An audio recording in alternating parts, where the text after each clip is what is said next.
Hello বন্ধুরা, আমি নিয়ে চলে এলাম নিরামিষ একটা ডিশ। এটা খুব সহজ রান্না। আমি পনির কতগুলো পিস করে একটু ভেজে নিলাম চার পাঁচটা পটল হাফ হাফ করে কেটে নিয়ে ভেজে নিলাম, আর কিছুটা আলু ডুমো ডুমো করে ভেজে তুলে নিলাম।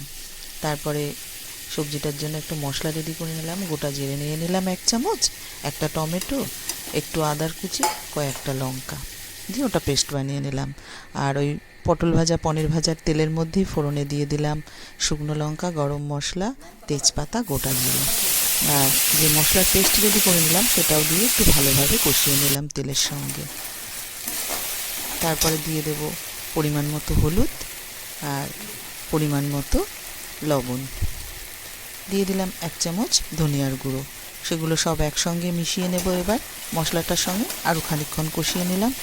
আবার দিয়ে দিলাম, নিরামিষ যেহেতু এই ঝোলটা হবে, তো একটু চিনিও দিয়ে দিলাম হাফ চামচ মতো, সেটাও ভালো করে মিশিয়ে নেব।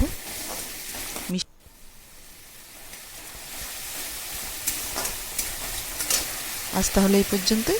ভালো থাকবেন, সুস্থ থাকবেন।